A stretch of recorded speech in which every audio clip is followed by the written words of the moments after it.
നമുക്ക് ഇന്ന് ഡിസ്കസ് ചെയ്യാനുള്ളത് ചൈനീസ് സിവിലൈസേഷനിലെ രണ്ടാമത്തെ യൂണിറ്റാണ്. ചൈനീസ് നാഗരികതയിലെ രണ്ടാമത്തെ യൂണിറ്റ് ഷാങ് കൾച്ചർ എന്ന് പറയുന്ന യൂണിറ്റാണ്. ഇതിൽ നമുക്ക് പ്രധാനമായിട്ടും രണ്ട് വംശങ്ങളെ പറ്റിയിട്ടാണ്. ചൈനീസ് സിവിലൈസേഷൻ്റെ ഭാഗമായിട്ടുള്ള രണ്ട് വംശങ്ങൾ, ഷാങ് വംശവും സിയ വംശവും, XIA ഷിയ വംശവും, അതുപോലെ ഷാങ് CHANG ഷാങ് വംശം, രണ്ട് വംശങ്ങളെ കുറിച്ചാണ് ഡിസ്കസ് ചെയ്യാനുള്ളത്.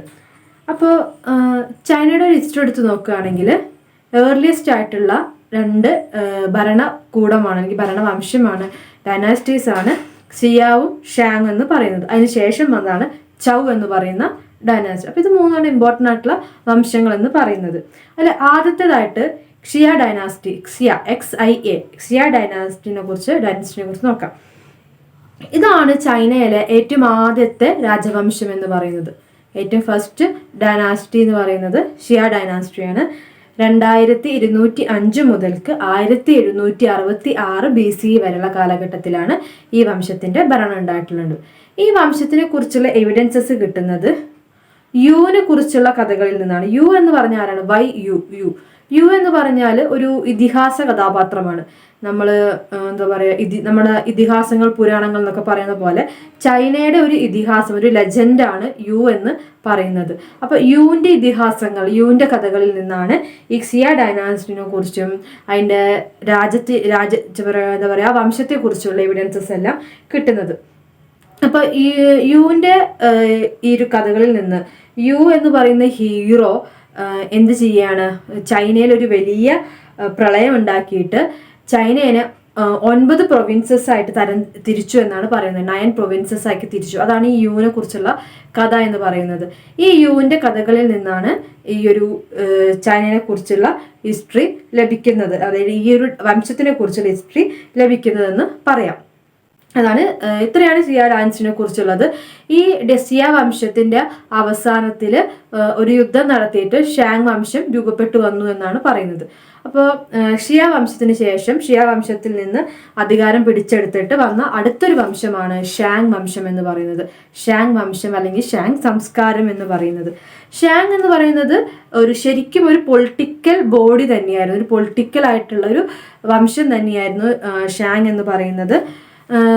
ഈ ഷാങ് വംശത്തിനെയാണ് ഹിസ്റ്റോറിക്കൽ ആയിട്ടുള്ള ഒരു ഫസ്റ്റ് ഹിസ്റ്റോറിക്കൽ ഡൈനാസ്റ്റി എന്ന് പറയുന്നത് ഷാങ് വംശമാണ്. ചൈനയുടെ ആദ്യത്തെ ചരിത്രപരമായിട്ടുള്ള വംശം എന്നറിയപ്പെടുന്നത് ഷാങ് വംശമാണ്. ബ്രോൺസ് ഏജ് കാലഘട്ടത്തിലാണ് ഷാങ് വംശം രൂപപ്പെടുന്നതും ഷാങ് വംശത്തിൻ്റെ ഒരു റൂൾ വരുന്നത് എല്ലാം. ഈ ഷാങ് വംശത്തിൻ്റെ സമയത്ത് അവർ കൂടുതലും മിലിറ്ററി കാര്യങ്ങൾക്കൊക്കെ പ്രാധാന്യം കൊടുത്ത ആൾക്കാരാണ്. മിലിറ്ററി അതുമായി ബന്ധപ്പെട്ടുള്ള കാര്യങ്ങൾക്കൊക്കെ പ്രാധാന്യം കൊടുത്തിരുന്നു. പിന്നെ അവർക്ക് അറിയാവുന്ന ഒരു മെത്തേഡായിരുന്നു ബ്രോൺസ് മെറ്റലർജി എന്ന് പറയുന്നത്. Bronze metallurgy. പിന്നെ ഷാങ് വംശത്തിൻ്റെ കാലഘട്ടത്തിലാണ് റൈറ്റിംഗ് എന്ന് പറയുന്ന സിസ്റ്റം ഡെവലപ്പ് ചെയ്ത് വരുന്നതും. ഇതൊക്കെ ഈ വംശത്തിൻ്റെ സമയത്താണ്. ഇനി ഷാങ് വംശത്തിൽ ഒരുപാട് വർക്കേഴ്സ് ഉണ്ടായിരുന്നു. ഷാങ് വംശത്തിൽ ഒരുപാട് വർക്കേഴ്സ് ഉണ്ടായിരുന്നു. എന്താ പറയുക, ക്രാഫ്റ്റ് വർക്കേഴ്സ് ഉണ്ടായിരുന്നു, ഫാർമേഴ്സ് ഉണ്ടായിരുന്നു, റൂളിംഗ് ക്ലാസ് ഉണ്ടായിരുന്നു. അങ്ങനെ വ്യത്യസ്തങ്ങളായിട്ടുള്ള വംശങ്ങൾ ഈ ഷാങ് വംശത്തിൽ ഉണ്ടായിരുന്നു. ഇനി ഷാങ് വംശത്തിൻ്റെ ഏറ്റവും അവസാനത്തെ ക്യാപിറ്റൽ, ഏറ്റവും അവസാനത്തെ തലസ്ഥാനം എന്ന് പറയുന്നത് ഹൊനാൻ പ്രൊവിൻസിന്റെ ഏറ്റവും വടക്കേ അറ്റമാണ്. Northern tip of Honan province. Honan എന്ന് പറയുന്ന പ്രവിശ്യയുടെ ഏറ്റവും വടക്കേ അറ്റമാണ് ഷാങ് വംശത്തിന്റെ ക്യാപിറ്റൽ സിറ്റി അല്ലെങ്കിൽ തലസ്ഥാനമായിട്ട് ഏറ്റവും അറിയപ്പെടുന്ന അവസാനത്തെ തലസ്ഥാനം അതാണ്. ഇനി ഈ ഷാങ് വംശത്തിൽ ഒരുപാട് എന്താ പറയുക രാജാക്കന്മാരുണ്ട്. ഈ രാജാക്കന്മാരുടെ താഴെ ഒരുപാട് നോബിൾസ് ഉണ്ട്. രാജാക്കന്മാരാണ് എല്ലാ ഡിസിഷൻസും മെയിനായിട്ട് എടുക്കുന്നത്. മിലിറ്ററി കാര്യങ്ങൾ ഒക്കെ ഇവരാണ് മെയിനായിട്ട് എടുക്കുന്നത്. അതുപോലെ തന്നെ പൊതുകാര്യങ്ങൾ, പബ്ലിക് വർക്ക്സ്, പൊതുവെയുള്ള കാര്യങ്ങളെല്ലാത്തിലും തീരുമാനമെടുക്കുന്നത് രാജാക്കന്മാരായിരിക്കും. റൂളിംഗ് വിഭാഗം തന്നെയായിരിക്കും. ഈ രാജാക്കന്മാരെ പിന്തുടർന്നുകൊണ്ടാണ് നോബിൾസ് അല്ലെങ്കിൽ പ്രീസ്റ്റ് ഗ്രൂപ്പ് ഒക്കെ വരുന്നത്. അപ്പോൾ രാജാക്കന്മാർക്ക് വേണ്ടിയിട്ട് പൂജകൾ, കാര്യങ്ങൾ, അങ്ങനെ സാക്രിഫിഷ്യൽ അവരുടെ റിച്വൽസ് ഒക്കെ നടത്തുന്നതായിരുന്നു പ്രീസ്റ്റിൻ്റെ ഒക്കെ ജോലി എന്ന് പറയുന്നത്. ഈ പ്രീസ്റ്റുകൾ എന്ന് പറഞ്ഞത് എഡ്യൂക്കേറ്റഡ് ആയിട്ടുള്ള, വിദ്യാഭ്യാസം നേടിയിട്ടുള്ള ആളാണ് പ്രീസ്റ്റ് എന്ന് പറയുന്നത്. അങ്ങനൊരു പ്രത്യേകത ഉണ്ട്. അവർക്ക് മാത്തമാറ്റിക്സ്, ആസ്ട്രോണമി തുടങ്ങിയ കാര്യങ്ങളെ കുറിച്ചൊക്കെയുള്ള അറിവുണ്ടായിരിക്കും ഷാങ് വംശത്തിലെ പ്രീസ്റ്റുകൾക്ക്. അത്തരത്തിലുള്ളൊരു എന്താ പറയുക പൊളിറ്റിക്കൽ സിസ്റ്റമാണ് അവിടെ നിലനിന്നിരുന്നത്. ഇനി അവിടുത്തെ സോഷ്യൽ ആയിട്ടുള്ള സാമൂഹികപരമായിട്ട് അവസ്ഥ എന്ന് വെച്ചിട്ടുണ്ടെങ്കിൽ ഫാമിലിയാണ് ഏറ്റവും ബേസിക് യൂണിറ്റ് എന്ന് പറയുന്നത്. ആ ഒരു സംസ്കാരത്തിന്റെ ഏറ്റവും ബേസിക് യൂണിറ്റ് എന്ന് പറയുന്നത് ഫാമിലി തന്നെയാണ്, വീടാണ്. മോണോഗമി എന്ന് പറയുന്ന സിസ്റ്റം, അതായത് ഏക ഭാര്യത്വം എന്ന് പറയുന്ന ഒരു സിസ്റ്റമാണ് അവിടെ നിലനിന്നിരുന്നത്. പക്ഷെ രാജാക്കന്മാർക്ക് പ്രീസ്റ്റുമാർക്കും ഒക്കെ കൂടുതൽ ഭാര്യമാരുണ്ടായിരുന്നതായിട്ട് അറിയപ്പെടുന്നുണ്ട്. പക്ഷെ പൊതുവിൽ മോണോഗമി എന്ന് പറയുന്ന സിസ്റ്റമാണ് അവിടെ ഫോളോ ചെയ്ത് പോയിരുന്നത്. ഈ ഷാങ് വംശത്തിൽ ആ കാലഘട്ടത്തിൽ തന്നെ സ്ലേവറി ഉണ്ടായിരുന്നു, അടിമ വ്യവസ്ഥകളൊക്കെ ഉണ്ടായിരുന്നു. അതുകൊണ്ട് തന്നെ മനുഷ്യനെ പല രീതിയിലുള്ള ഒരു സോഷ്യൽ സ്ട്രാറ്റിഫിക്കേഷൻ അല്ലെങ്കിൽ ഹൈറാർക്കിയൽ ഓർഡറിൽ മനുഷ്യനെ തരം തിരിച്ചിരുന്ന ഒരു രീതി അവിടെ ഉണ്ടായിരുന്നു നമുക്ക് മനസ്സിലാക്കാൻ സാധിക്കും. അതാണ് അവിടുത്തെ സോഷ്യൽ ക്ലാസ് എന്ന് പറയുന്നത്. ഇനി റിലീജിയൻ, അവിടുത്തെ മതത്തെ കുറിച്ച് പറയുമ്പോൾ നമ്മൾ ആദ്യം പറഞ്ഞിട്ടുണ്ടായിരുന്നു അവിടുത്തെ റിലീജിയനിൽ എന്താ പറയുക, ഒരുപാട് വലിയ വലിയ ടോംസ് കാര്യങ്ങളൊക്കെ കെട്ടിപ്പൊക്കുന്നതിനേക്കാൾ ഉപരിയായിട്ട് അവർ കൂടുതലായിട്ടും ലൈഫ് ആഫ്റ്റർ ഡെത്ത് എന്ന് പറയുമ്പോൾ ആഫ്റ്റർ ഡെത്ത് അയാൾക്ക് മരിച്ച വ്യക്തിക്ക് ആഫ്റ്റർ ഡെത്ത് ഇന്ന അല്ലെങ്കിൽ റീബർത്ത് ഉണ്ടാകുമ്പോൾ ഉപയോഗിക്കാൻ വേണ്ടുന്ന കുറേ സാധനങ്ങളാണ് അവരോട് ഡെപ്പോസിറ്റ് ചെയ്തിരുന്നത്, മരിച്ച ആളുടെ കൂടെ ഡെപ്പോസിറ്റ് ചെയ്തിരുന്നത്. അങ്ങനത്തെ ഒരു രീതിയാണ് അവരുണ്ടായിരുന്നത്. ഇനി റിലീജിയനെ കുറിച്ച് പറയുമ്പോൾ ആദ്യം വളരെ നാച്ചുറുമായി പ്രകൃതിയുമായി ബന്ധപ്പെട്ടിട്ടുള്ള സംഭവങ്ങളെയാണ് അവർ വർഷിപ്പ് ചെയ്തിട്ടുണ്ടായിരുന്നത്. ആദ്യം ഇപ്പൊ കാറ്റ്, അതുപോലെ തന്നെ ഭൂമി, നദികൾ തുടങ്ങിയവയൊക്കെ വർഷിപ്പ് ചെയ്തിരുന്ന ഒരു ജനതയാണ് ഷാങ് വംശം എന്ന് പറയുന്നത്. ആദ്യ കാലഘട്ടത്തിൽ അവരുടെ വർഷിപ്പിംഗ് അങ്ങനെ തന്നെയായിരുന്നു.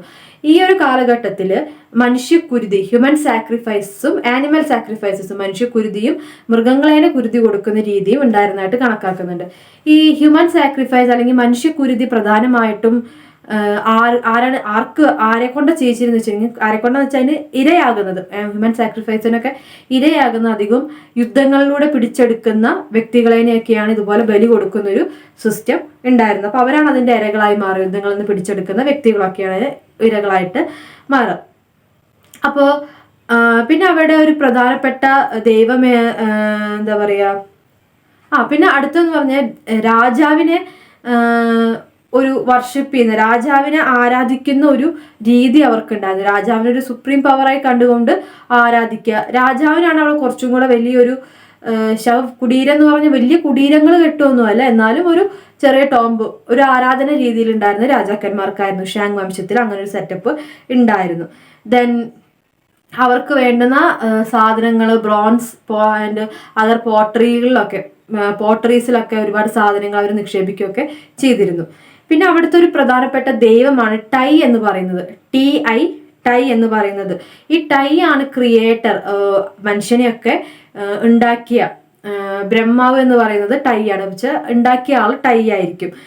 ഈസ് ദ റൂളർ ഓഫ് യൂണിവേഴ്സിനെ മൊത്തം ഭരിക്കുന്ന ആളാണ് ടൈ എന്ന് പറയുന്ന രാജാവ്. അദ്ദേഹത്തിനെ തന്നെ എന്താണ് ഹെവൻ സ്വർഗത്തിന്റെ രാജാവായിട്ടും കണക്കാക്കുന്നുണ്ട്. അങ്ങനെ ഒരുപാട് പേരുകളിൽ അദ്ദേഹം കണക്കാക്കുന്നുണ്ട്. പക്ഷെ അതാണ് ടൈ ആണ് ഒരു സുപ്രീം പവർ, ഒരു ഉയർന്ന റിലീജിയസ് ദൈവം എന്ന് പറയുന്ന ടൈ ആണ്. ഇനി അവിടെ നിലനിന്നിരുന്ന റിലീജിയനിൽ ഇമ്പോർട്ടൻ്റ് ആയിട്ടുള്ളതാണ് ആൻസിസ്റ്റർ വർഷിപ്പ് ഉണ്ടായിരുന്നു. രാജാക്കന്മാരെ ആരാധിക്കുന്ന രീതി ഉണ്ടായിരുന്നു. അതേപോലെ തന്നെ ആൻസിസ്റ്റേഴ്സ്, നമ്മുടെ പൂർവികരെ ആരാധിക്കുന്ന രീതിയും അവർക്കുണ്ടായിരുന്നു. മരിച്ച ആളുടെ ശവത്തിന്റെ കൂടെ ഫർണിച്ചർ, പോട്ടറി, ബ്രോൺസ് വെസൽസ്, അങ്ങനെ ഒരു ലക്ഷൂറിയസ് ആയിട്ടുള്ള സാധനങ്ങളെല്ലാം അവരുടെ പൂർവികരുടെ പൂർവികർ മരിച്ചു കഴിഞ്ഞാൽ ബോഡിയുടെ കൂടെ നിക്ഷേപിക്കുന്ന അല്ലെങ്കിൽ അതിൻ്റെ അടുത്ത് വെക്കുന്ന ഒരു രീതി ഉണ്ടായിരുന്നു. പിന്നെ ഇവരുടെ ഒരു വർഷിപ്പിംഗ് രീതി എന്ന് പറയുന്നതാണ് ഒറാക്കിൾ ബോൺ എന്ന് പറയുന്നത്. ഈ ഒറാക്കിൾ ബോൺ എന്ന് പറഞ്ഞത്, ഒറാക്കിൾ ബോൺ വർഷിപ്പിംഗ് എന്ന് പറഞ്ഞിട്ടുണ്ടെങ്കിൽ നമ്മുടെ എല്ലുകൾ, ഇപ്പൊ മൃഗങ്ങളുടെയൊക്കെ എല്ലുകൾ ഉണ്ടാവുമല്ലോ, മൃഗങ്ങളുടെ എല്ലുകൾ അല്ലെങ്കിൽ ആമ തുടങ്ങിയ ജീവികളുടെയൊക്കെ ഷെല്ല്, പുറത്തെ തോട്, ഇപ്പൊ ടോട്ടോയ് ഷെല്ല്, അതുപോലെ തന്നെ ആനിമൽ ബോൺസ്, ഈ എല്ലിലും തോടിലും ഒക്കെ ഓരോ റൈറ്റിങ്സ് ഉണ്ടായിരിക്കും. അവിടുന്ന് ലഭിച്ചിട്ടുള്ള ഏറ്റവും വലിയ ഈ സ്ക്രിപ്റ്റിനെ കുറിച്ചുള്ള ഏറ്റവും വലിയ എവിഡൻസസ് ആദ്യകാലങ്ങളിൽ ലഭിക്കുന്നത് ഈ ഒറാക്കിൾ ബോൺസിൽ നിന്നാണ്. ഒറാക്കിൾ ബോൺസിനെ കുറിച്ച് പറയുമ്പോൾ നമ്മൾ ഇപ്പോൾ ബോൺസിന്റെ മീതെ നമുക്ക് ചോദിക്കാനുള്ള ചോദ്യങ്ങൾ എഴുതും, എന്നിട്ട് അതിന് ഉത്തരം ആ ഒരു ഡിവൈൻ പവറിൽ നിന്ന് കിട്ടുമെന്നാണ് അവർ വിശ്വസിച്ചിരുന്നത്. അതധികം ചെയ്തിരുന്നത് രാജാക്കന്മാരും പിന്നെ ഉയർന്ന പ്രീസ്റ്റും ഒക്കെ ആയിരുന്നു. എന്താ പറയുക, ഈ സംഭവത്തിൽ നിന്ന് ഈ എക്സ്പെരിമെന്റ് ഒറാക്കിൾ ബോൺ എന്ന് പറഞ്ഞ സംഭവം ചെയ്തിരുന്നത്. ഇപ്പോൾ സപ്പോസ് നമ്മുടെ രാജാവിന് ഒരു കാര്യം അറിയണം. ഇപ്പൊ രാജാവിന് അറിയേണ്ട കാര്യമാണ് ഇനി വരുന്ന നടക്കുന്ന യുദ്ധത്തിൽ ജയിക്കുമോ ഇല്ലയോ. അതാണ് രാജാവിന് ചോദിക്കാനുള്ള ക്വസ്റ്റ്യൻ, ഡിവൈൻ പവറിനോട് ചോദിക്കാനുള്ള ക്വസ്റ്റ്യൻ അതാണ്. അപ്പോൾ രാജാവ് എന്ത് ചെയ്യും, ഈ ബോണിന്റെ മീതെ, എല്ലിന്റെ മീതെ ഈ ക്വസ്റ്റ്യൻ എഴുതും. ഇനി വരുന്ന യുദ്ധത്തിൽ ജയിക്കുമോ ഇല്ലയോ എന്ന് എഴുതും. ആ ക്വസ്റ്റ്യൻ എഴുതിയിട്ട് ആ ബോണ് വെക്കും. അപ്പോൾ ഇതിനെ എന്ത് ചെയ്യുന്ന വെച്ചാൽ, ഈ പ്രീസ്റ്റ് ആയിട്ടുള്ള ആൾക്കാരുകൾ ഈ ബോണിനെ ഒരു ഹോൾ ഉണ്ടായിരിക്കും. ആ ബോണിന്റെ ഹോള് കൂടെ എന്ത് ചെയ്യും വെച്ചാൽ ഈ ബോണിനെ ചൂടാക്കും, ഈ എല്ലിനെ ചൂടാക്കും. അപ്പോൾ ഈ ചോദ്യം എഴുതിയിട്ടുള്ള എല്ലിനെ ചൂടാക്കുമ്പോൾ കുറെ ചൂടാക്കി കഴിഞ്ഞാൽ എന്ത് ചെയ്യും, പൊട്ടും അല്ലേ. എല്ല് കുറെ ചൂടാക്കി കഴിഞ്ഞാൽ പൊട്ടും. അപ്പോൾ എല്ല് പൊട്ടുമ്പോൾ ഒരു ശബ്ദം വരും, ക്രാക്കിംഗ് ശബ്ദം വരും. അപ്പം ആ എല്ല് പൊട്ടുന്ന ആ ശബ്ദത്തിൽ നിന്ന് രാജാവിന് യെസ് ഓർ നോ എന്നുള്ള ഉത്തരം കണ്ടുപിടിച്ചു കൊടുക്കും. അതാണ് ഒറാക്കിൾ ബോൺ എന്ന് പറയുന്നത്. മനസ്സിലായോ? അതായത് ഈ എല്ലിൽ ഒരു ചോദ്യം എഴുതുന്നു, ആ ചോദ്യത്തിനുള്ള ഉത്തരം അത് ചൂടാക്കുമ്പോൾ ആ ചൂടാക്കുന്ന ശബ്ദത്തിൽ നിന്ന് ഒരു ഉത്തരം ഉണ്ടെന്ന് പറയും. ഇതിനു വേണ്ടി പ്രത്യേകം ആൾക്കാരുണ്ട് ഈ ഒറാക്കിൾ ബോൺ സംഭവം ചെയ്യാൻ വേണ്ടിയിട്ട്. രാജാവ് അല്ല അത് ചെയ്യുക. രാജാവ് ആ ചോദ്യം എഴുതിയിട്ടുണ്ടാവും, പക്ഷെ അതിന് ഉത്തരം കണ്ടുപിടിക്കാൻ അല്ലെങ്കിൽ ഒറാക്കിൾ ബോൺ എക്സ്പെരിമെന്റ് ചെയ്യാൻ വേണ്ടിയിട്ട് ഒരു എന്താ പറയുക, അതിനെക്കുറിച്ച് അറിയാവുന്ന ഒരു ആൾക്കാരുണ്ടായിരിക്കും. കാരണം ഈ ക്രാക്കിംഗ് ശബ്ദം കേട്ടിട്ട് അത് എന്താണ് പറയുന്നത് എന്ന് തർജ്ജമ ചെയ്യാൻ ഒരാളുണ്ട്. അതിന് വേണ്ടിയിട്ടുള്ളൊരു എന്താ പറയുക, നമ്മുടെ പൂജാരി പോലത്തെ ഒരാളുണ്ടായിരിക്കും. അപ്പൊ അങ്ങനത്തെ ഒരു സാധനത്തിനെയാണ് ഒറാക്കിൾ ബോൺ എന്ന് പറയുന്നത്. ഈ ഒറാക്കിൾ ബോൺസിൽ നിന്നാണ് നേരത്തെ പറഞ്ഞ പോലെ ഒരുപാട് എഴുത്തുകളുടെ, അതായത് ഷാങ് വംശത്തിൽ റൈറ്റിംഗ് സിസ്റ്റം ഡെവലപ്പ് ചെയ്തിരുന്നെന്നും അവർക്കൊരു പിക്ടോഗ്രഫിക്കൽ സ്ക്രിപ്റ്റ് ഉണ്ട് എന്നൊക്കെയുള്ള തെളിവുകൾ ലഭിക്കുന്നത് കൂടുതലും ഈ ഒറാക്കിൾ ബോൺസിൽ നിന്ന് ലഭിച്ച എക്സാമ്പിളിൽ നിന്നാണ്. അപ്പം ഇത്തരത്തിലൊരു ഡിവൈൻ കാര്യം, ഒരു വർഷിപ്പിംഗ് കാര്യങ്ങൾ അല്ലെങ്കിൽ കാര്യങ്ങൾ ഉത്തരം കിട്ടാൻ വേണ്ടിയിട്ട്, നമുക്ക് അറിയാത്ത കാര്യങ്ങൾക്ക്, ഭാവിയുള്ള കാര്യങ്ങൾ, നടക്കാൻ പോകുന്ന കാര്യങ്ങൾക്കൊക്കെ ഉത്തരം കിട്ടാൻ വേണ്ടിയിട്ട് രാജാക്കന്മാരൊക്കെ ഈ ഒരു ഒറാക്കിൾ ബോൺ എന്ന് പറയുന്ന സംഭവം ചെയ്തിരുന്നു. അതാണ് അവിടുത്തെ ഒരു മെയിൻ വർഷിപ്പിംഗ് സിസ്റ്റം എന്ന് പറയുന്നത്. ഓക്കെ, ഇനി അടുത്തത് അവിടുത്തെ എക്കോണമി. അവിടുത്തെ എക്കോണമിനെ കുറിച്ച് പറയുമ്പോൾ സമ്പദ് വ്യവസ്ഥ ഫാമിംഗ്, കൃഷിയുമായി ബന്ധപ്പെട്ടുള്ള സമ്പദ് വ്യവസ്ഥയാണ്. ബാർലി, മില്ലറ്റ്, വീറ്റ് തുടങ്ങിയവയൊക്കെ പ്രധാനപ്പെട്ട ക്രോപ്സ് ആയിരുന്നു. ചില സ്ഥലങ്ങളിൽ റൈസ് കൾട്ടിവേഷനും ഉണ്ടായിരുന്നു. പിന്നെ അവർക്ക് എന്താ പറയുക, ആനിമൽസിനെ ഇണ ചേർത്ത് വളർത്തുന്ന രീതി ഉണ്ടായിരുന്നു. ആനിമൽസിനെ പെറ്റ്സ് ആയിട്ട് കേട്ടോ, പെറ്റ് ആനിമൽസിനെ വളർത്തുന്ന രീതി ഉണ്ടായിരുന്നു.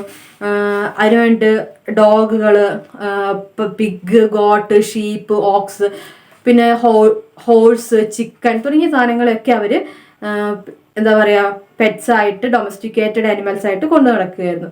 അവർ ഡോഗ് ഫ്ലഷ്, പട്ടിയുടെ ഇറച്ചി തിന്നുന്ന വിഭാഗം കൂടിയായിരുന്നു ഷാങ് വംശത്തിലുള്ള ജനങ്ങൾ എന്ന് പറയുന്നത്. പിന്നെ പോർക്കും കഴിക്കുകയായിരുന്നു. ഇതൊക്കെയായിരുന്നു അവിടുത്തെ ഒരു എക്കോണമിക്കൽ സിസ്റ്റം എന്ന് പറയുന്നത്. ദെൻ ഷാങ് വംശത്തിലെ ആർട്സും മറ്റു ടെക്നോളജിയെ കുറിച്ച് പറയുമ്പോൾ നമ്മൾ പറഞ്ഞു ബ്രോൺസ് കാലഘട്ടമാണല്ലോ ഇത്. അപ്പോൾ ബ്രോൺസുമായി ബന്ധപ്പെടുന്ന ഒരുപാട് വർക്കുകൾ, മെറ്റൽ വർക്ക്സും അങ്ങനത്തെ എല്ലാം ഉണ്ടായിരുന്നു.